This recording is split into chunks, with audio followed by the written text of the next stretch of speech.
이번 대선에서 가장 유명해진 여론조사 전문가입니다. 네.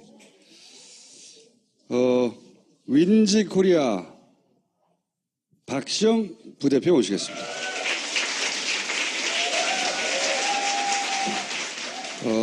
사실은 여론조사 전문가 중에 가장 뭐라고 하는지 주목받던 분입니다. 왜냐하면 지난 총선의 결과도 가장 정확하게 맞췄었고, 그리고 이번에는 이제 민주당을 말하자면 컨설팅 해준 회사예요. 깜깜이 기간 동안 한 일주일여 네. 엄청난 변화가 있었죠, 실제로는. 뭐 엄청난 변화 없었는데. 아니 근데 그 깜깜이 기간 동안 숫자만 얘기 안 했지 네. 페북으로 다 얘기를 하시던데요. 그러니까요. 밑밥만 좀 던졌죠. 근데 네.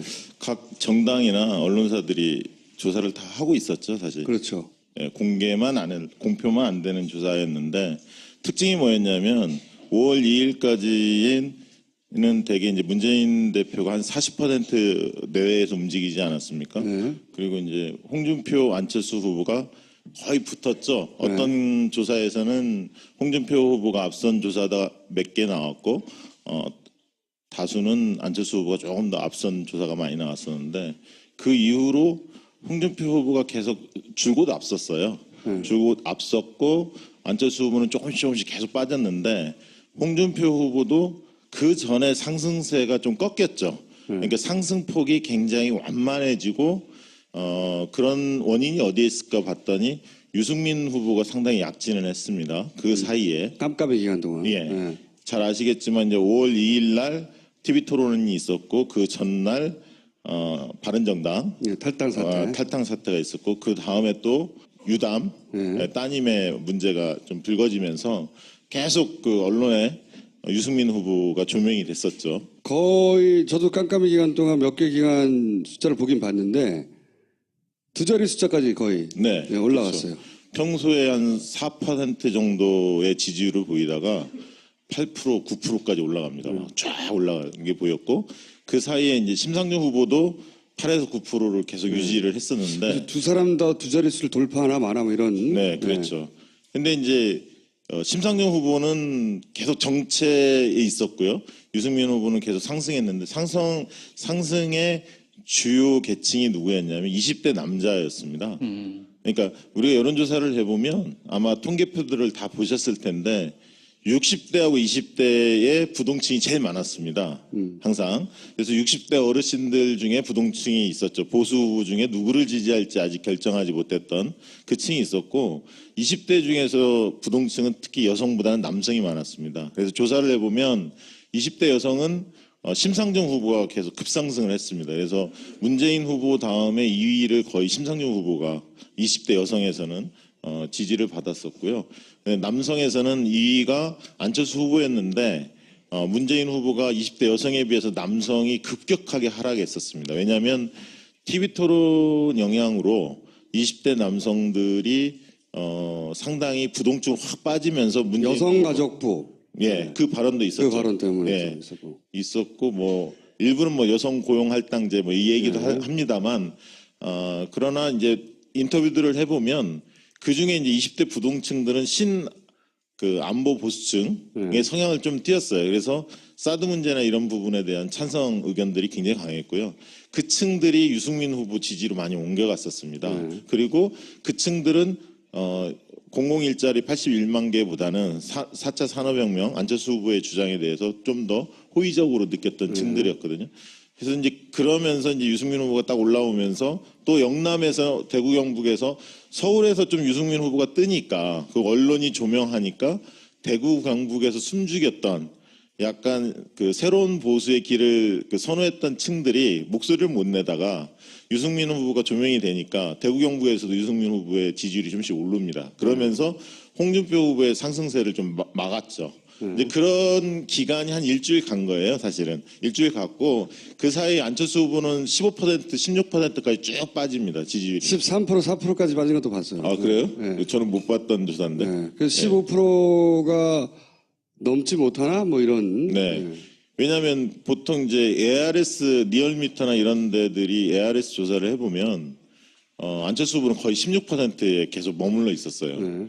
그리고 예를 들면 홍준표 24, 뭐 문재인 44, 뭐 이런 식으로 ARS 조사는 주로 그렇게 나왔고, 전화면접 조사로 무선 안심번호, 저희는 이제 안심번호 조사를 많이 해봤는데, 전화면접 조사를 해보면 문재인 뭐 38, 그 다음에 예를 들면 홍준표 19, 안철수 17, 뭐 이런 식으로 조사가 됐었습니다. 그걸 이제 백분율로 환산하고 보정작으로 하면 문재인 한 41, 그다음에 홍준표 한 22, 안철수 한 18, 19 이렇게 나왔었는데요.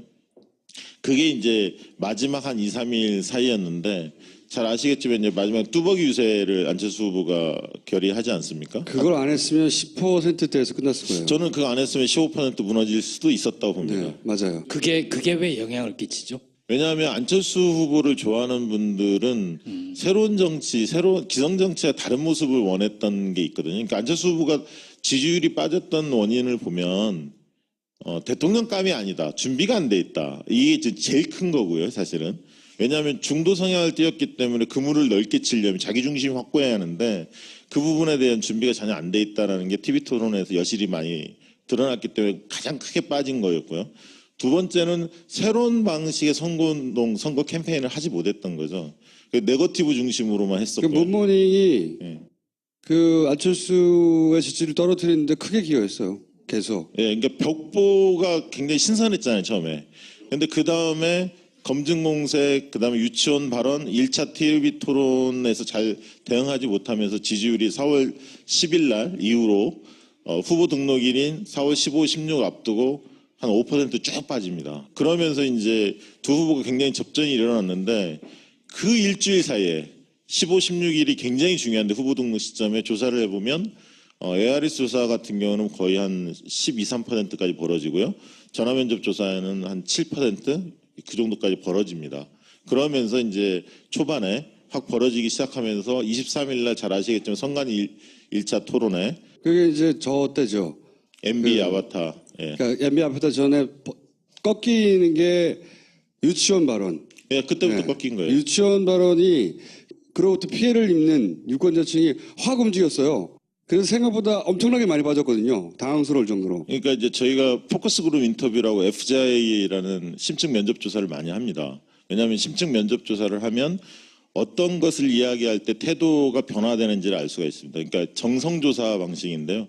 우리가 흔히 이렇게 이야기합니다. 만약에 정량조사, 전화조사나 ARS 조사만 한다면 내 마음속에 문재인이 51이고 만약에 안철수가 49라고 생각을 합시다. 비중을.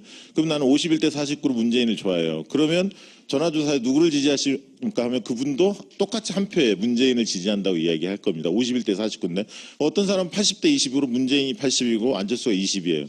그런 사람은 예를 들면 거의 변할 가능성이 없잖아요. 예를 들면. 그러나 51대 49에 있는 사람은 약간만 다른 얘기나 아니 다른 소스를 들으면 언제든지 태도가 바뀔 수 있는 사람들이거든요.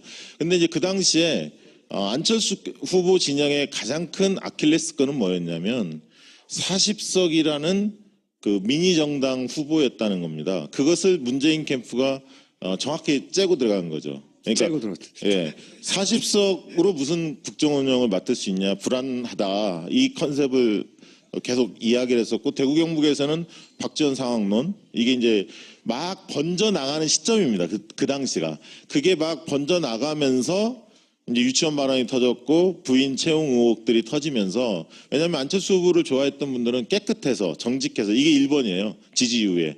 근데 그런 측면에서 네거티브 공세들이 오면서 약간 덧칠이 됐고 그 이미지가 훼손됐고, 그다음에 이제 유치원 발언을 보면서 아, 준비가 덜 됐구나. 그런데 1차 TV 토론에서 굉장히 경색된 표정을 보여줬죠. 여유가 없고. 이제 그러면서 그 당시에 이제 만 하더라도 그 안철수 후보가 맞짱 토론 이야기도 하지 않았습니까? 문재인 후보한테. 그런 시점입니다. 그거 했으면 큰일 날 뻔했어요. 네.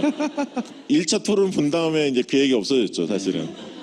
원래 지지율이 빠질 때 한 번 정도 맞는 거는 조금 내려갔다가 충격을 흡수하고 다시 올라갈 수 있는데 이 연타로 맞은 거란 말이죠. 예. 연타로 계속 맞았는데 두 번째, 그러니까 이제 유치원 발언 이후에 그 부인이 보좌관들에게 사적인 신문을 시켰다. 이거에 대해서 부인이 캠프를 통해서 사과하고 안철수 후보는 부인과 같은 마음이다. 요 워딩으로 그냥 치고 나갔어요. 그렇죠. 내 부인이 끝까지. 사과했잖아. 그냥 뭐 이미 이런 사과했다고. 거지. 그거는 사회생활한 성인들은 한 번쯤은 직관적으로 겪는 일이거든요. 그래서 그게 뭔지 알아요. 캠프가 그보다 훨씬 적극적으로, 후보가 적극적으로 대응을 했었어야 되는데, 국민의당 캠프는 내가 말했잖아. 옛날 민주당 못할 때 버전이라고. 그런 일이 있을 때마다 제대로 대응을 한 적이 한 번도 없어요, 사실은. 네. 굉장히 적극적으로 확 끊어버렸어야 되는데, 그때 사람들이 많이 실망했어요. 네, 실망했죠. 그래서 이제 조사를 해보면, FCI를 해보면, 각 후보별로 5명을 제시하고 대통령감이 누구냐라고 평가를 받아봅니다. 그러면 본인들이 지지를 하는 후보든 안 하든 대통령감이 누구냐에 대해서 손을 들거든요. 들어보면 이렇게 평균을 내보면 문재인 후보가 압도해요. 대통령감이라는 거는. 그 얘기는 뭐냐면 대통령으로서 기본 자질은 돼 있다. 준비돼 있다. 그러나 나는 저 사람의 성향이 마음에 안 들고 뭐가 마음에 안 들어서 난 지지를 안 할 뿐이야. 이렇게 생각을 하는데 안철수 후보는 호감도는 굉장히 높지만 대통령감이냐 아니냐 물어보면 지지하는 사람들 손을 못 듭니다. 그런 와중에 TV 토론이 딱 터진 거예요. 확신이 드는 거죠. 그렇죠. 그러니까 저분은 사람은 좀 좋은 것 같은데 선량한 분인 것 같긴 공부도 한데. 많이 했고, 네네. 올바르게 살았고, 성공도 한 거. 교과서에도 나오고. 네. 예. 좋은 사람인 이미지가 있었는데, 그렇지만 능력이 좀 부족한 건 사람들이 도와주면 될 거야. 이렇게 생각하다가, 네. 도와줘도 안 되겠는데? 그게 이제 굉장히 큰 부분이요. 그래서 사실은 저는 이제 페이스북에 그 얘기를 했지만 23일 날 토론회가 사실 이번 대선 거의 끝난 거나 다름은 없었거든요. 그러니까 23일 토론이 그만큼 중요했던 거예요. MB 아바타. 예. 그 이후에 여론조사 결과가 15%에서 20%로 확 벌어집니다. 차이가 1, 2 차이가. 미국 정치, 우리말 잘하는 전문가 있어요. 근데 그 양반이 그 토론을 봤어요. 토론을 보고 하는 말이 저것은 정치 토론의 101인데, 그러니까 첫 장 1번에 나오는 절대 스스로 부정적인 네거티브한 자기 표현을 하면 안 되는 건데 저거는 캠프에서 저렇게 했을 리가 없을 것 같다. 도저히 이해가 가지 않는다고. 이번에 사실 여성분들 이야기 들어보면 심상정 후보에 대해서 굉장히 좋아합니다. 40대, 50대 여성분들도. 왜냐하면 박근혜 때문에 손해봤다는 거예요, 심상정이. 여성 대통령이 망쳐놔서. 그러나 다음 선거 때 심상정을 주목할 수 있다. 긍지를 느낀다. 이런 얘기 많이 해요. 그러니까 똑똑한 여자, 다른 대선 후보들을 막 압도하는 똑똑한 여자, 여기에 호감을 느끼는 여성층이 많이 근데 있어요. 이제 심상정 후보가 사실은 마지막 선거 전략을 잘못 썼다고 저는 봅니다. 그거 저도 그렇게 생각해요. 예. 아이, 똑똑하네. 왜냐하면 5차 토론과 거기서 완전히 망쳐놓은 거죠. 그 이후에 망해버렸어요. 제가 오늘 아침에 노회찬 의원하고도 그 얘기했는데 잘 나갔거든요. 4차까지. 굉장히 당당하고, 그러니까 이 쟁쟁한 대권 후보가 된 남자들을 막 호령하고 말이지, 가르치고. 그런데 5차에서 저는 그 이유를 그렇게 봅니다. 욕심이 생겼다고. 토론 보면서, 이번 토론 너무 못한다. 말을 잘했다 못했다가 아니라, 그리고 이제 그러면서 고지가 바로 저기라고 생각하면서 사실 정의당과 민주당의 지지 기반은 같이 굉장히 광범위하게 공유해요, 실제. 근데 거기서 문재인을 때려서 그걸 뺏어올 전략을 썼다는 게. 저는 뭐 그런 점도 있지만 그전에는 굉장히 도전적인 모습을 보여줬는데 그날 유승민 후보를 계속 치켜 세웠잖아요. 그 전에도 한번 세웠는데 또 세우면서 굿세요. 약간 나는 이제 좀 잘 나가. 뭐 그런 면도 있고. 약간 이제 그렇게 보이는 거예요. 그래서 머리를 쓰는 듯한 느낌? 네. 그래서 마지막에 지금 플랜카드 마지막에 현수막 교체됐을 때 한번 보십시오. 마지막에 소신투표 유승민 이렇게 갔거든요. 네. 그러니까 소신투표라는 브랜드를 유승민이 먹은 거야. 그 전에 심상정이 계속 먹다가 유승민한테 스스로 먼저 넘겨줬어요, 사실. 계산법이 이랬던 것 같아요. 그러니까 저는 머리를 너무 썼다고 생각했는데 마지막에. 그러니까 홍준표의 당선 가능성을 떨어뜨리면 떨어뜨릴수록, 그러니까 유승민 후보가 홍준표 후보, 어차피 자기 표를 가져갈 것 같지는 않고 홍준표 후보의 가능성을 떨어뜨리면 떨어뜨릴수록 그래서 문재인 후보가 당선될 가능성이 높아지면 높아질수록 그 여유표가 자신에게 올 거라고 하는 산수론을 맞는 얘기예요. 산수로는. 근데 유권자들이 그렇게 복잡하게 생각하나. 그 계산법이 한번 작동한 것 같고요. 그리고 또 하나는 그리고 나서 자기한테 직접 올 표. 그러니까 홍준표의 당선 가능성을 떨어뜨리고 그리고 그렇게 여유가 생긴 문재인 표를 가져와야 되겠다. 이렇게 계산법이 섰던 게 아닌가. 저는 그렇게 이해해서 보면서 그러면서 물론 뭐 소수 정당으로서 같이 겪는 서러움을 이제 감정이입해서 응원할 수도 있지만 근데 그게 단순 응원 차원이 아니라 구호로 등장하고 네. 그다음에 김종대 의원이 나와서 막 심상정을 아니면 누굴 찍을 거냐 그랬더니 라디오 인터뷰에서 그렇다면 심상정이 아니라면 유승민을 찍어라. 네. 그러니까 개인의 생각이 아니라는 거거든요. 그게 네. 캠프 단위에서의 고민 끝에 나온 전략인데 그게 계산이 들어간 거예요.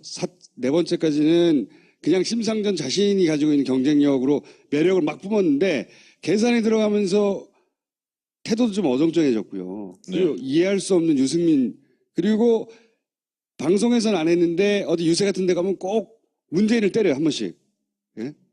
그 두 가지 전략을 동시에 구사했는데 그게 이제 욕심이 생긴 거거든요. 네. 마지막에 보면 아마 깜깜이 선거기 때문에 홍준표 쪽에서 계속 붙고 있다, 역전한다, 뭐 이런 얘기들 막 흘렸잖아요. 언론에서도 받아쓰기도 하고. 그리고 대형 교회 중심으로 홍준표를 지지한다 이런 게 막 카톡에 막 돌아다니고 있고 이러면서 그 대구 경북이 결집하고 있다 이런 게 계속 감지가 되니까 이쪽 야권 지지층이 위기의식을 많이 느낀 거 아닙니까? 이제 그러면서 야야 대결이 아니라 여야 대결로 다시 이렇게 환원이 되고 보수와 진보의 대결 국면이 홍준표 후보가 친북 좌파 척결 막 이런 식으로 극단적으로 몰고 가니까 그런 어떤 위기감 속에서 사표가 당연히 뭐 나올 그런 것도 수밖에 있는데 없는 측면이 그런 있습니다. 게 있다 하더라도 그 6%대가 아니라 그보다 더 높이 득표할 수 있었던 걸 추세를 떨어뜨리는 건 그 캠프 내 전략의 실수였던 것 같고 때리려면 안철수를 때렸어야 되는 거거든요. 그쪽에서는. 그러니까 사전 투표했을 때만 해도 심상정 후보가 저희가 해봤는데 전화조사 해봤더니 상당히 사전 투표에서 지지율이 높았습니다. 왜냐하면 20, 30대가 많이 했기 때문에. 그러나 이제 본투표 때는 굉장히 떨어진 거죠. 지지율 자체. 그 민주당 쪽에서 사전투표 25% 네. 전략을 썼잖아요. 그게 네. 실제로 나중에 본투표에서 자유한국당으로 결집하게 하는 그런 요인은 없었나요?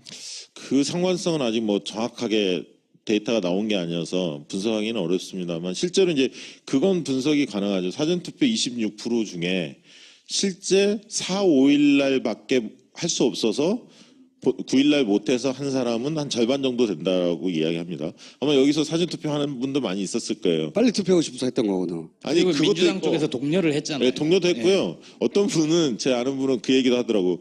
본인이 5일날 이후에 내가 무슨 병고가 생길지 모른다. 교통사고 날 수도 있다. 나 오늘 무조건 해야 한다. 문재인 분- 지지자들이 많이 했어요. 그때. 네. 그런데 이제 출구조사 했던 업체들 이야기를 들어보면 굉장히 이번에 맞히기 어려운 환경이었거든요. 그렇죠. 그리고 아마 저희 개표 방송에서 출구조사 뭐 41.4%인가요? 이렇게 이제 발표가 되니까 저거는 분명히 사전투표율을 배제하고 한 거기 때문에 더 올라가지 않을까. 문재인 후보 지지층들은 그런 걸 많이 생각했지 않습니까? 근데 이제 출구조사 하는 업체들은 사전투표 했던 사람들 대상으로 이렇게 전국민 전화 여론조사를 해봅니다. 해보는데 그것을 바로 그 본투표하고 적용할 거냐에 대한 심각한 딜레마가 있어요. 왜냐하면 조사 방식이 다르기 때문에. 출구조사는 행동을 한 사람을 대상으로 조사하잖아요. 투표 행위를 한 사람을 대상으로 조사하는 거고 여론조사라는 거는 자기가 희망사항이잖아요. 앞으로 예측이잖아요. 내가 어떻게 누구를 지지할 것이라는 예측이기 때문에 여기에서 오차가 충분히 생길 수 있거든요. 그렇죠. 왜냐하면 투표장 가서 마음 바꾸는 사람도 예. 많거든요. 그 뭐 물론 이제 심층 출구조사의 내용을 보면 선거일 당일날도 뭐 13, 15%가 당일날 뭐 바꿨다, 자기는 결정했다 이렇게까지 응답을 하는 걸 보면 물론 이제 그걸 액면 그대로 믿을 수는 없습니다, 사실은. 그렇지만 어쨌든 부동층이 이번에 굉장히 컸던 선거 중에 하나였던 것 같습니다. 끝까지. 그랬는데 출구조사 했던 이번에 업체들이 적용했던 방식은 9일날 투표 출구조사를 하면서 연령별로 투표 성향이 나오지 않습니까? 20대는 문재인 후보를 몇 프로 지지하더라. 요걸 가지고 선관위로부터 사전투표 때 성, 연령, 지역에 대한 데이터를 받아서 그거를 적용한 겁니다, 그냥. 이번 방식은. 그래서 예를 들면 군대 부재자 투표도 굉장히 많잖아요. 거의 한 4, 50만 명 되지 않습니까? 경찰까지 합치면. 이것도 이제 대부분 20대 남성이기 때문에 20대 남성의 평균 투표 성향을 가지고 군 부재자의 투표 성향도 추정해서 보정하는 겁니다. 그런 걸로 지금 굉장히 정확하게 나왔어요, 이번에. 네. 그래서 이번에 이제 출구 조사가 정확하다는 거는 이제 두 가지 측면을 보는데 개별 후보자들의 득표율이 정확했느냐 이게 첫 번째고요. 1, 2 간의 득표율 차이 이게 정확하냐 이게 이제 두 가지 측면을 같이 보는데 이번 출구 조사는 두 가지 다 굉장히 적중률이 높았습니다. 굉장히 높아요. 저도 맞추기 어려울 거라고 생각했거든요. 변수가 너무 많고 네. 마지막 날 변하는 사람도 많고 특히 그 안철수 깜깜이 기간 동안 안철수 후보는 하락세였고 굉장히 홍준표 후보는 상승세였고 게다가 상승세는 아니었는데 상승하다 꺾였죠. 꺾였죠. 예. 꺾였죠. 예. 근데 그 기간 동안 또 유승민 후보가 막 두 자릿수로 막 올라가기도 하고 심상정 후보도 막 9% 가까이 나오고 이러다가 안철수 후보가 막판에 많이 올라온 거예요. 20몇 프로는. 네, 네. 6% 정도 꺼졌다가 6% 정도 올라왔는데 그 사이에 있었던 일이 뚜벅이밖에 없어요. 또 하나 변수는 저거였던 것 같아요. 홍준표 제가 이제 항상 하는 말이지만 홍준표니까 여기까지 온 거고 홍준표기 때문에 여기까지밖에 못 오는 거야. 딱 맞는 말이거든요. TK가 결집하려고 할 때 어느 순간 홍준표 후보 본인이 뱉었던 말들 본인이 질렀던 이야기들이 되돌아와서 보수가 겹치했어요. 실제. 갈 데가 없었던 거야. 그 결집한 갈 데가 없는 사람들이 안철수한테 네. 표를 나눠줬어요. 그러니까 이 자유한국당은 마지막 그 투표 동료를 막 하고 조직을 돌려서 안철수한테 표를 준 거예요. 그렇게 바라보면 네. 그 안철수 후보는 자유한국당에 고마워해야 되는 거예요. 특히 서울이 투표율이 꽤 높았지 않습니까? 네. 78.6인가 이렇게 나와서 보통 이제 기억하실지 모르지만 전국 선거에서 서울은 늘 평균보다 떨어졌었습니다. 네. 근데 이번에 77.2였는데 78.6인가 이렇게 높았거든요, 서울이. 굉장히 높았던 거죠. 그래서 저는 뭐 그거는 촛불 집회 때문이라고 봅니다. 거기에서 많이 이제 광화문 집회였잖아요. 각성이 된 거죠, 많은 분들이. 예. 그리고 그 이번 이제 F사에 해보면 재밌는 거 하나 소개해드리면 이번 선거 사람들한테 물어보면 이번 선거가 굉장히 이렇게 뭐랄까요 겉으로는 차분한 선거였거든요. 그러니까 유권자들이 볼 때는 지난번 대선 때는 보수 진보가 쫙 갈라져서 굉장히 뜨겁게 선거운동을 했다는 인식이 있습니다. 각자 느끼는 감이. 근데 이번에 너무 조용하다는 거예요. 부인들이. 유세차도 별로 보이는 것 같지도 않고. 그럼 왜 그러냐 물어봤더니 이런 얘기를 합니다. 50대 여성들은 40, 50대 여성들은 이미 탄핵 과정에서 주변 분들하고 세게 싸운 거야. 탄핵 찬반에 대해서 막 너무 싸워서 이제 그 정치 얘기를 하고 싶지가 않고 내 정치적 의사를 피력했을 때 상대가 어떤 반응을 보일지 알기 때문에 과거에 지난 대선 때는 50대도 기억나실 겁니다. 단톡방에 일방적 박근혜 후보 홍보하는 글들이 막 도배됐었거든요. 이번에 그게 없었던 거예요. 그러니까 나랑 아주 정치적 성향이 같은 사람끼리만 나누지 약간 섞여 있는 무리에서는 정치 얘기를 안 하는 겁니다. 탄핵 때문에. 그랬고요. 그래서 이제 물어봅니다. 그러면 그 투표 열기는 어떨 것 같으세요? 이렇게 물어보면 자식들이 너무나 선거에 관심이 많다는 거예요. 자식들이. 그러니까 예전에는 안 그랬는데. TV 토론을 보면 아무 말도 안 하고 가만히 지켜본답니다. 자녀들이 부모님과 얘기를 않고 그러면서 끙끙 소리 내고 야당 후보가 잘못하면 소리 내고 그래서 이제 이야기하면 들어가지 씨도 안 먹히고 그래서 부모님들이 씨도 안 먹힌다라고 표현을 합니다. 그래서 아 이번에 젊은 애들 투표 많이 할 것 같습니다. 이렇게 이야기를 하거든요. 그래서 이번 아마 이게 선거의 특징이 겉으로는 굉장히 뜨겁게 달구지지는 않았지만 관심도는 굉장히 높았던 선거였다. 그렇게 보여집니다. 근데 만약에 그렇지 않고 홍준표 후보가 시간이 충분히 있었다.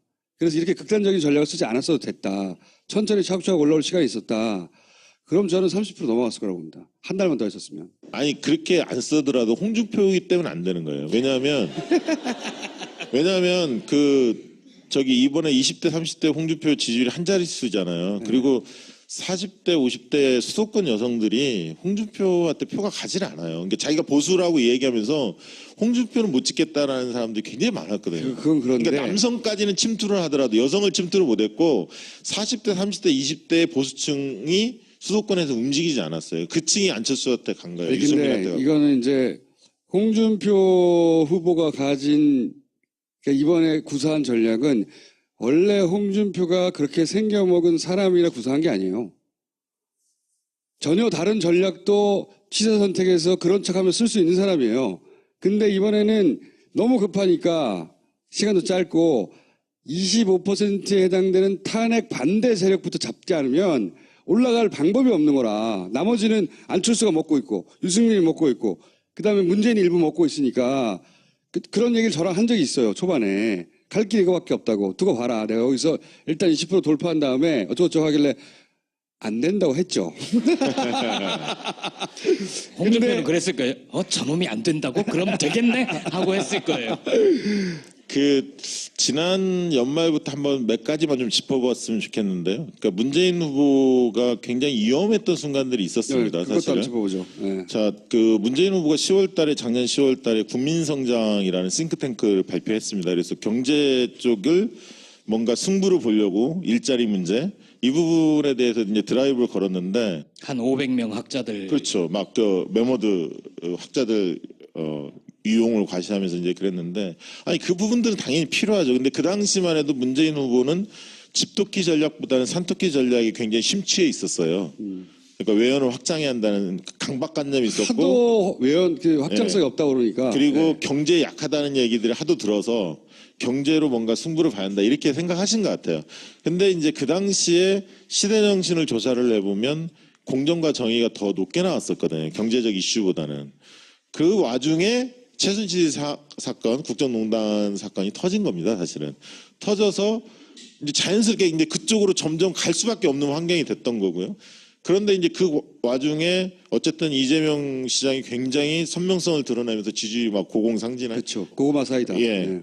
그러면서 이제 문재인 후보가 뒤늦게 사실은 당과 보조를 맞추시다가 본인도 선명성을 강조하는 쪽으로 바꿉니다. 그러면서 공정과 정의를 강조하기 시작해요.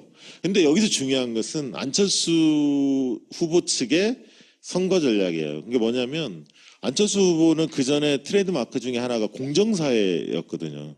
그러니까 안철수 후보 생각나는 것 중에 하나는 그런 어떤 벤처 IT 이런 것도 있지만 공정사회 공정성 이 부분이 굉장히 갖고 있는 장점 중에 하나였는데 이 부분이 없어지기 시작해요. 안철수 후보로 보십시오. 이번 선거 과정에서 안철수 후보는 4차 산업혁명 미래에 대한 이야기하고 끝났습니다. 사실 선거가. 정말 어울리지 않는 옷을 입었던 거예요. 애초에 안철수는 20, 30대 특히 20대 열광을 바탕으로 탄생하는 신드롬이었는데 문재인 후보 조금만 이어가겠습니다. 더.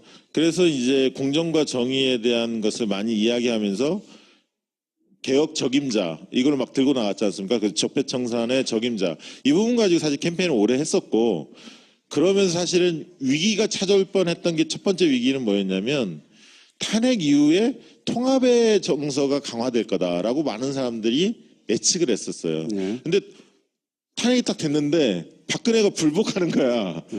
그러니까 사람들이 열이 받았어. 이거 이러다 안 되겠다.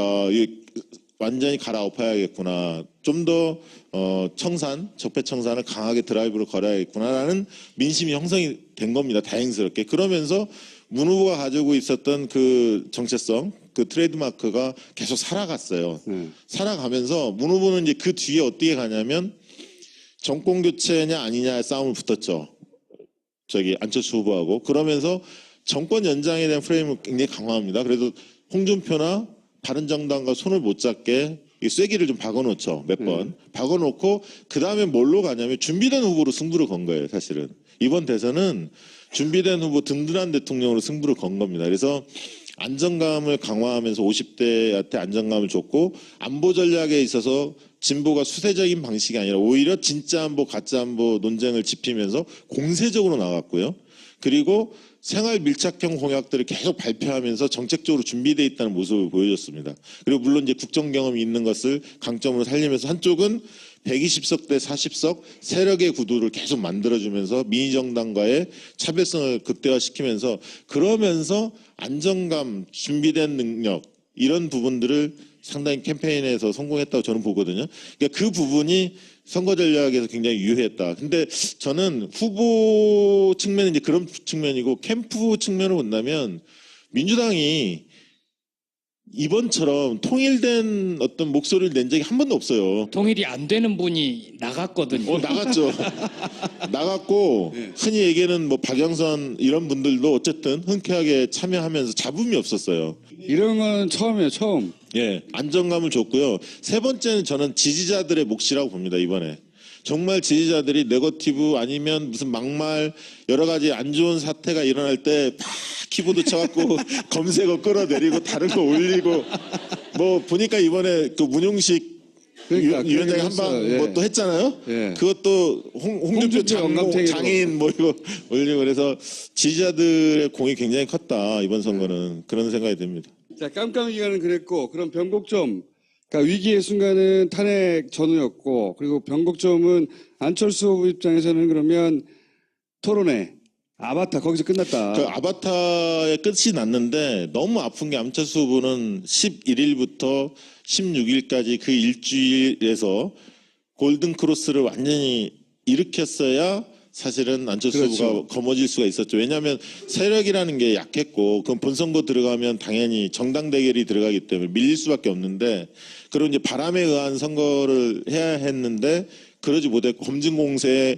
그 당혹스러운 것들이 다 드러났었고 캠페인의 차별성을 보여주지 못하면서 기성정치와 다를 게 없다는 그리고 결정타는 이제 23일 날 대통령감이 아니라는 것을 대국민 앞에서 유례없는 TV 시청률이 38%인가 그랬잖아요. 그러니까 그게 다 드러나니까 아니 안철수 지지자들 만나고 보면 그때 FCI 해봤거든요. 그러니까 지지 강도 확 떨어지는 거예요. 그날 그리고 그 갑철수 MB 아바타 얘기만 나온 게 아니에요. 그날은 스미 쌍관이었어요, 완전히. 그것도 했고, 그 다음에 이제 당시 문재인 후보가 이제 황당해하며 자꾸 나한테 그러냐고. 그럴 때 그러면 제가 MB 아바타 아닌 거 확인해 주시는 거죠? 이것도 상상지 못했던 한 방울 더 쳐주시는 막. 네, 그리고 그것도 있었죠. 그 안철수 후보의 공약 중에서 학제 개편이 굉장히 호응을 얻었었어요. 사실 TV 토론에 유승민 논란 후보가- 되기 전까지는. 근데 이제 TV 토론에서 그게 논란이 되면서 굉장히 그 예산도 많이 들어가고 현실적으로 불가능하다 이런 것들이 국민들한테 알려졌잖아요. 그거를 유승민 후보가 계속 집요하게 파고들었죠. 네. 근데 그걸 이제 적절하게 대응하지 못했다고 생각한 것 같아요. 근데 정책으로 붙어서 유승민을 이기기 어려우니 아마 그리고 또 유승민 후보가 너무 집요하게 구는 게 있어요. 항상 보면 다른 후보들한테도 징하다 이런 느낌이 있거든요. 그러니까 징하다 하는 느낌이 들 때 너무 하십니다. 너무 그만 괴롭히라고 단호하게 끊어라 이런 걸 미리 생각하고 온 거예요. 제가 보기에는 준비했어요. 확실히. 그런데 아직 징하게 들어오지 않았는데 아직 질문 한두 개밖에 안 했는데 특유의 목소리 톤과 그 억양으로 말을 해버리니까 잘 어울리잖아요, 얼굴하고. 마지막 결정되는 홍준표 안 쳐다보겠다고. 안 쳐다보겠다고 한 거를 홍준표가 그만 내버려둘 사람이 아니잖아요. 저잡하게 막 그러면서 거기서 세기를 박아버렸거든요. 아니 근데 그 다음날 뭐 종편에 나갔었는데 종편 패널 중에는 그날 안철수가 누가 봐도 제일 못했잖아요. 근데 그날도 문재인 후보를 지적을 하더라고. 무조건 문재인을 지적하게 돼 있는. 이 깜깜이 선거 기간에 문재인 후보도 한 2% 정도는 하락을 했었어요. 맞아요. 그래서 이제 전화조사해 보면 안심번호 이런 걸로 해보면 37에서 39 이 정도가 나왔고 그게 이제 판단 유보층인 부동표를 100분율로 환산하면 39에서 41 뭐 이 정도였거든요. 그래서 막판에 이완된 게 맞아요, 네, 지지율이. 그게 실질적으로 아까 20대 같은 경우도 많이 떠났죠. 그래서 50대는 오히려 확실히 우위를 점했지 않습니까? 이번에 이제 나온 거 보니까 10% 정도 2위와 홍준표와 격차를 보였는데 50대에서는 20대는 보셨으면 알겠지만 30대에 비해서 득표율이 굉장히 낮습니다. 47인가 아마 그럴 거예요. 30대가 52인가 뭐 이러는데. 그래서 20대를 잘 볼 필요가 있다. 왜냐하면 이 20대가 다음에는 30대가 되거든요. 20대 네. 후반 30대가 되는데 이분들이 늘 야권표다 이렇게 예전에는 생각했으나 네, 예. 이제는 치밀하게 준비하고 왜 그분들이 그렇게 생각하실까? 신보수층이 생겼어요. 예. 그리고 그러니까 이 뭐랄까요? 어떤 의미에서는 박근혜, 이명박 시절의 10대를 겪어 그 시절에 형성된 기본적인 안보관을 가진 20대층이 처음으로 나타난 거예요. 이 30대층은 30대 생각해 보시면 김대중 노무현 혹은 노무현 끝자락에 걸쳐 있는 사람이라면 지금의 20대는 지난 10년간 겪은 거라고는 이명박과 박근혜밖에 없는 거예요. 그리고 20대가 된 안보가 보수적인 거예요. 이 20대는. 안보 이슈에 관해서. 네. 군대를 가야 되는 층이기도 하고 들은 거라고는 뭐 천안함부터 시작해가지고 하여튼 굉장히 새로운 보수층이 나타났어요. 20대에. 맞습니다. 네. 그 새로운 보수층을 유승민 후보가 흡수한 거예요. 근데 유승민 후보는 그 새로운 보수층이 나타난 줄 모르고 대구 가가지고 계속 떠들고 있었던 거고 자기 층이 어디인지 몰랐던 거죠. 네, 네. 그렇죠. 만약에 유승민 후보가 그걸 정확하게 알고 거기서 계속 때려서 타겟을 했으면 그 제가 보기엔 한 15%도 넘을 수도 있었어요. 네, 그러니까 막판에 지금 조사를 해보니까 출구조사 그 분석을 해보면 유승민 후보가 여론조사에 비해서 덜 나왔거든요. 6.8인가 나왔잖아요. 실제 여론조사에서는 9%까지 10%까지도 나왔었는데 그래서 마지막에 이제 그 층 중에 일부가 안철수 후보로 찍은 거예요, 사실은. 네, 안철수 쪽으로 갔고 둘 다 좋아하는 성향이 비슷했거든요. 예. 문재인 지지자들 중에 이거 위기다 그러면 짜증나는 사람도 많이 있었거든요. 아니 진짜 다들 뭐 과반에 대한 너무나 그러니까. 그 기대도 있지만 확신에 차 있으니까 왜냐하면 유세 현장을 가면 사람이 너무나 너무 많은 많고. 사람들이 모여 있기 때문에 네. 그렇게 착시 현상을 갖는 것 그러니까 같아요. 가장 적극적인 층이 많았던 거지 실제 문재인 후보의 지지층은 막판에 와야 됐어요. 와야 됐다기보다 이완됐어요. 그래서 좀 떠날 때도 떠나고 뭐 어차피 되는 거 아니야? 유승민 층으로도 가고 많이 갔어요. 그래서 위기라고 막 말하는데도 안 믿어. 괜히 40한 5% 득표할 거다 이렇게만 얘기해도 네. 막 공격받기 십상이고 그러니까 말을 못하고 50% 넘기려고 그러는 거지, 네. 47%인데 이렇게 받아들이기 시작한 거죠. 간신히 40% 넘긴 거예요. 그 이완되어 가는 지지층이 이완되어 가는 거를 지지층 스스로 몰랐던 거예요. 나는 다들 가니까 나는 뭐 한 표 정도 빠져나와도 돼 하는 사람들이 엄청 많았어요. 이게 이제 호남 같은 경우도 예전 선거가 막판에 전략적 투표에 확 쏠림이 늘 있어 왔기 때문에 문재인 후보가 뭐 70% 이상 확 쏠리지 않을까 이렇게 예상하는 분들도 많이 계셨죠, 사실. 근데 실제 조사해 보면 그렇지 못할 거라는 걸 저희들은 계속 느껴왔거든요. 왜냐하면 조사하면 문재인 57, 안철수 27, 뭐 이런 식으로 30% 정도의 갭을 계속 유지해 왔거든요. 깜깜이 선거 기간 동안에. 8대2가 될 거라고 말하는 그러니까 사람이 실제 많았어요. 조사했더니 결과 나온 게 60대 30 나왔잖아요. 광주 전남에서 딱 30% 차이 나왔거든요. 그렇기 때문에 이제 그렇게 쏠리지 않는다라는 걸 봤기 때문에 이게 문재인 후보가 45%를 넘을 가능성이 거의 희박했던 상황이었습니다. 마지막 한 3, 4일 앞두고는. 그리고 또 오자 후보가 모두 10%대를 득표할 수도 있는 강한 후보들이었어요. 생각해 보시면 예전에는 2번 밑으로는 무의미하거나 끼게 해봐야 3번 정도였거든요. 4번, 5번도 이렇게까지 관심을 많이 골고루 받았던 선거가 없어요. 실제 유권자층이 굉장히 분화돼 버렸거든요. 예전처럼 진보 보수만으로 구분할 수가 없어.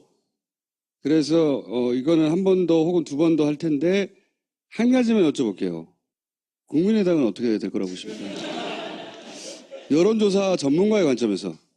아니 사실 저희는 여론조사 기관이면서도 정치 컨설팅을 그러니까 하는 기관입니다. 제 말이 그 말이에요. 여기 네. 컨설팅이거든. 네. 예전에 제가 잃어버린 600만 표를 되찾겠습니다. 슬로건 제가 만들어 드렸죠. 옛날에 손학규 당대표 선거 때 이번에 나라를 나라답게 나라다운 나라 이걸 썼으면 좋겠다라고 제가 제안을 했었거든요. 모 의원한테 아마 그게 채택됐는지는 모르겠습니다만 어쨌든 돈을 받은 건 아니었고요. 예. 국민의당은 일단 핵심 두 명이 다 물러난 거 아닙니까? 박지원, 안철수. 네. 그렇기 때문에 지도 체계의 공백 상태가 실질적으로 있죠. 다른 사람이 들어선다고 해서 해결된 문제는 아닌 것 같고요. 중량감이 너무 차이가 나니까요. 네. 그리고 실제로 지금부터는 이제 지방선거를 고민하기 시작할 텐데, 이번 이제 호남도뿐만 아니라 사실은 민주당에 있는 사람들도 지금의 다당제가 계속 지속되기를 바랄 겁니다. 오히려. 왜냐하면 서울 보십시오. 이번에 다 이겼잖아요. 네. 강남권도 다 이기지 않았습니까? 그래서 다당제를 굉장히 바랄 거고 그 매개체의 고리가 뭐겠습니까? 바른정당 같은 경우도 선거구제 개편을 고민할 거예요. 개헌 앞두고. 네.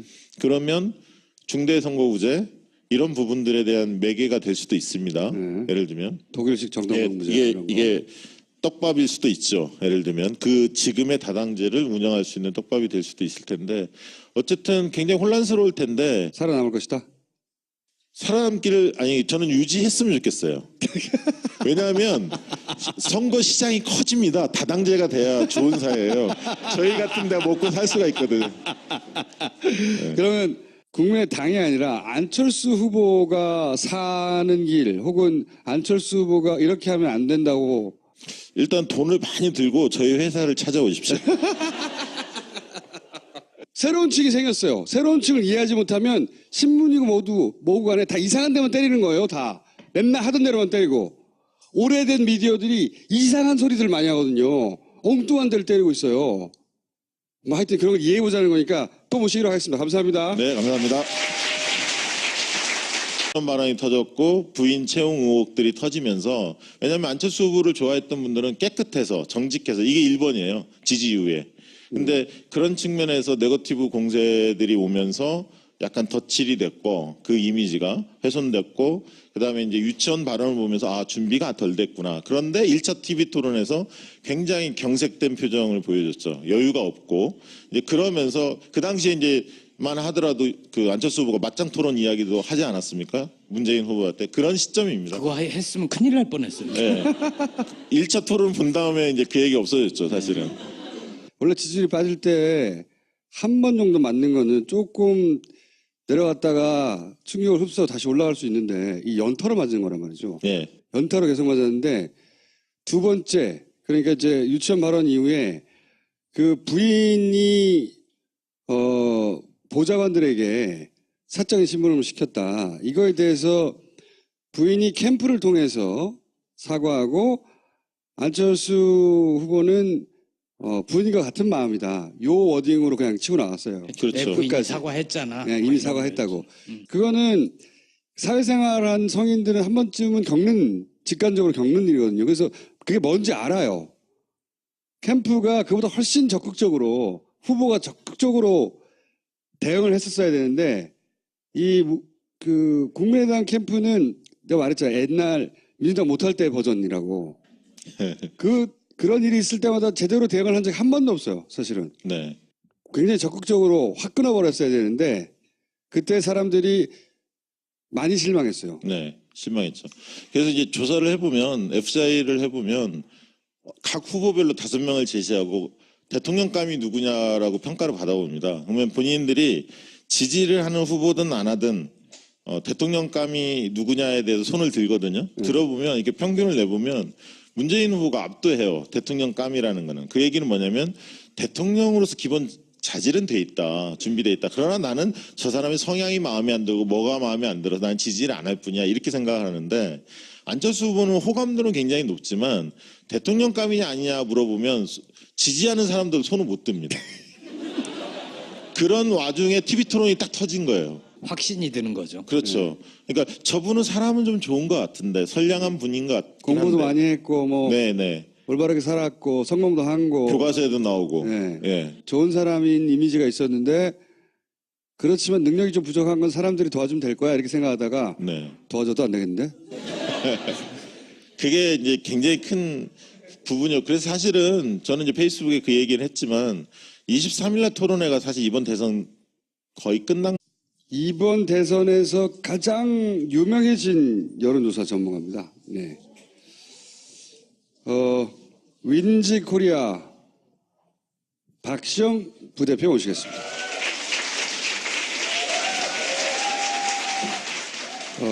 사실은 여론조사 전문가 중에 가장 뭐라고 하는지 주목받던 분입니다. 왜냐하면 지난 총선의 결과도 가장 정확하게 맞췄었고, 그리고 이번에는 이제 민주당을 말하자면 컨설팅 해준 회사예요. 깜깜이 기간 동안 한 일주일여 네. 엄청난 변화가 있었죠, 실제로는. 뭐 엄청난 변화 없었는데. 아니 근데 그 깜깜이 기간 동안 숫자만 얘기 안 했지 네. 페북으로 다 얘기를 하시던데요. 그러니까요. 밑밥만 좀 던졌죠. 근데 네. 각 정당이나 언론사들이 조사를 다 하고 있었죠, 사실. 그렇죠. 예, 공표만 안 되는 조사였는데 특징이 뭐였냐면 5월 2일까지는 대개 이제 문재인 대표가 한 40% 내외에서 움직이지 않았습니까? 네. 그리고 이제 홍준표, 안철수 후보가 거의 붙었죠. 어떤 조사에서는 홍준표 후보가 앞선 조사가 몇 개 나왔고 다수는 안철수 후보가 조금 더 앞선 조사가 많이 나왔었는데 그 이후로 홍준표 후보가 계속 줄곧 앞섰어요.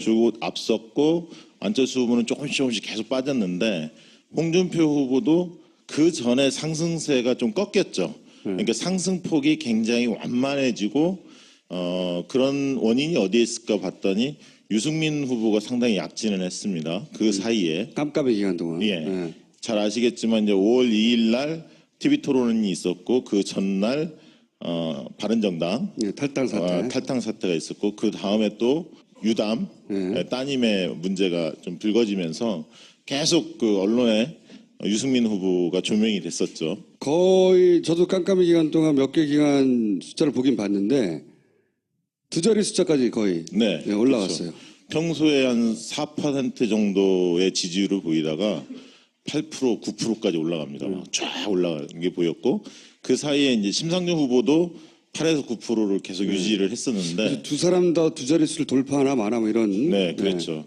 근데 이제 심상정 후보는 계속 정체에 있었고요. 유승민 후보는 계속 상승했는데 상승의 주요 계층이 누구였냐면 20대 남자였습니다. 그러니까 우리가 여론조사를 해보면 아마 통계표들을 다 보셨을 텐데 60대하고 20대의 부동층이 제일 많았습니다. 항상. 그래서 60대 어르신들 중에 부동층이 있었죠. 보수 후보 중에 새로운 정치, 기성 정치와 다른 모습을 원했던 게 있거든요. 그러니까 안철수 후보가 지지율이 빠졌던 원인을 보면 대통령감이 아니다. 준비가 안 돼 있다. 이게 제일 큰 거고요, 사실은. 왜냐하면 중도 성향을 띄었기 때문에 그물을 넓게 치려면 자기 중심 확보해야 하는데 그 부분에 대한 준비가 전혀 안 돼 있다라는 게 TV 토론에서 여실히 많이 드러났기 때문에 가장 크게 빠진 거였고요. 두 번째는 새로운 방식의 선거운동, 선거 캠페인을 하지 못했던 거죠. 네거티브 중심으로만 그 했었고요. 문모닝이 예. 그 안철수의 지지를 떨어뜨리는데 크게 기여했어요. 계속. 예, 그러니까 벽보가 굉장히 신선했잖아요, 처음에. 근데 그 다음에 검증공색, 그 다음에 유치원 발언, 1차 TLB 토론에서 잘 대응하지 못하면서 지지율이 4월 10일 날 이후로 후보 등록일인 4월 15, 16 앞두고 한 5%쭉 빠집니다. 그러면서 이제 두 후보가 굉장히 접전이 일어났는데 그 일주일 사이에 15, 16일이 굉장히 중요한데 후보 등록 시점에 조사를 해보면 ARS 조사 같은 경우는 거의 한 12, 13%까지 벌어지고요. 전화면접 조사에는 한 7% 그 정도까지 벌어집니다. 그러면서 이제 초반에 확 벌어지기 시작하면서 23일 날 잘 아시겠지만 선관 1차 토론에 그게 이제 저 때죠.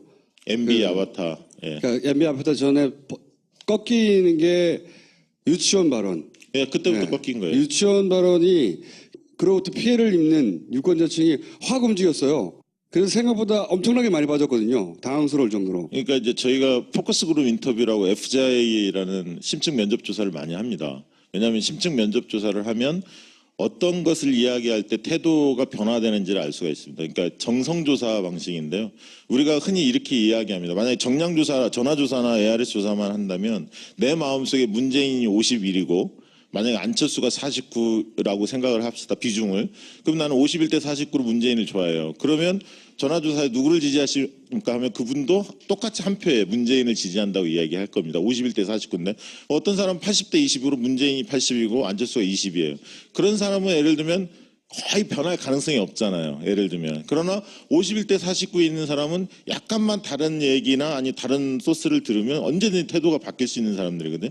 근데 이제 그 당시에 안철수 후보 진영의 가장 큰 아킬레스건은 뭐였냐면 40석이라는 그 미니 정당 후보였다는 겁니다. 그것을 문재인 캠프가 정확히 째고 들어간 거죠. 그러니까 째고 들어갔죠. 예, 40석으로 무슨 국정 운영을 맡을 수 있냐 불안하다 이 컨셉을 계속 이야기를 했었고 대구 경북에서는 박지원 상황론 이게 이제 막 번져 나가는 시점입니다. 그 당시가 그게 막 번져 나가면서 이제 유치원 누구를 지지할지 아직 결정하지 못했던 그 층이 있었고 20대 중에서 부동층은 특히 여성보다는 남성이 많았습니다. 그래서 조사를 해보면 20대 여성은 심상정 후보가 계속 급상승을 했습니다. 그래서 문재인 후보 다음에 2위를 거의 심상정 후보가 20대 여성에서는 지지를 받았었고요.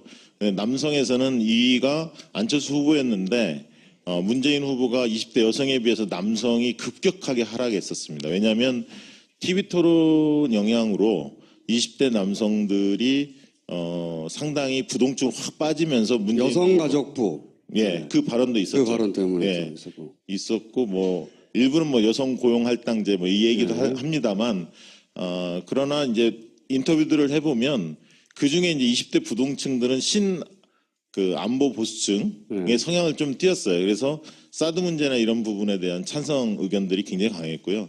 그 층들이 유승민 후보 지지로 많이 옮겨갔었습니다. 그리고 그 층들은 공공일자리 81만 개보다는 4차 산업혁명 안철수 후보의 주장에 대해서 좀 더 호의적으로 느꼈던 층들이었거든요.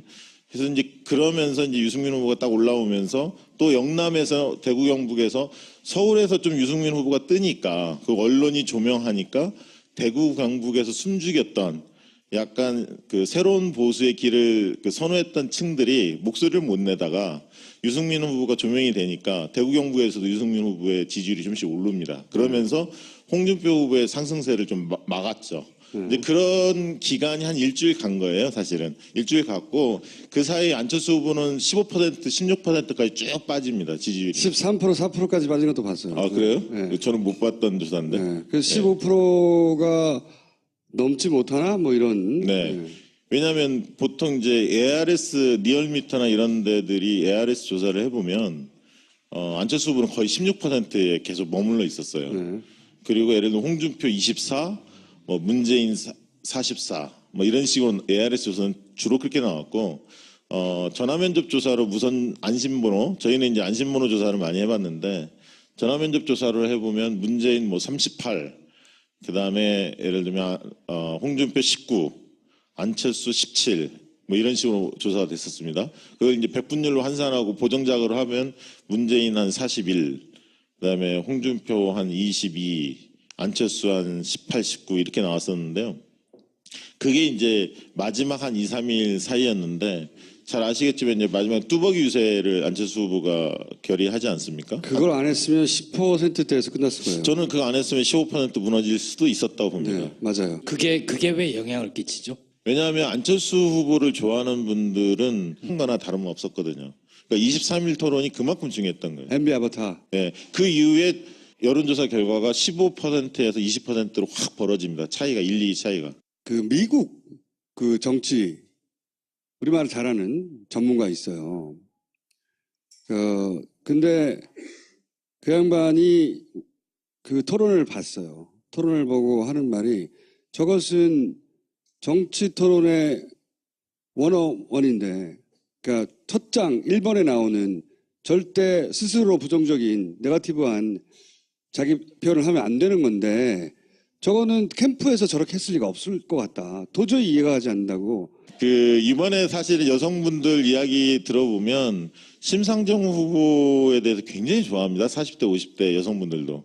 왜냐하면 박근혜 때문에 손해봤다는 거예요, 심상정이. 여성 대통령이 망쳐놔서 그러나 다음 선거 때 심상정을 주목할 수 있다. 긍지를 느낀다. 이런 얘기 많이 해요. 그러니까 똑똑한 여자, 다른 대선 후보들을 막 압도하는 똑똑한 여자 여기에 호감을 느끼는 여성층이 많이 근데 있어요. 이제 심상정 후보가 사실은 마지막 선거 전략을 잘못 썼다고 저는 봅니다. 그거 저도 그렇게 생각해요. 예. 아이, 똑똑하네. 왜냐하면 5차 토론과 거기서 그 완전히 망쳐놓은 거죠. 그 이후에 망해버렸어요. 제가 오늘 아침에 노회찬 의원하고도 그 얘기했는데 잘 나갔거든요. 4차까지. 굉장히 당당하고 그러니까 이 쟁쟁한 대권 후보가 된 남자들을 막 호령하고 말이지 가르치고 그런데 5차에서 저는 그 이유를 그렇게 봅니다. 욕심이 생겼다고. 토론 보면서 이번 토론 너무 못한다. 말을 잘했다 못했다가 아니라 그리고 이제 그러면서 고지가 바로 저기라고 생각하면서 사실 정의당과 민주당의 지지 기반은 같이 굉장히 광범하게 공유해요, 실제.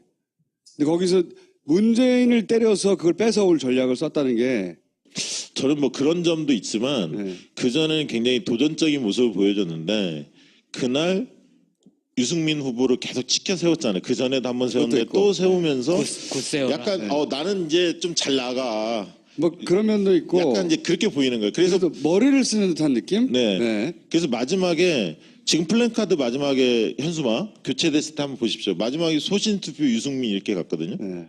그러니까 소신 투표라는 브랜드를 유승민이 먹은 거야. 그 전에 심상정이 계속 먹다가 유승민한테 스스로 먼저 넘겨줬어요, 사실. 계산법이 이랬던 것 같아요. 그러니까 저는 머리를 너무 썼다고 생각했는데 마지막에 그러니까 홍준표의 당선 가능성을 떨어뜨리면 떨어뜨릴수록 그러니까 유승민 후보가 홍준표 후보 어차피 자기 표를 가져갈 것 같지는 않고 홍준표 후보의 가능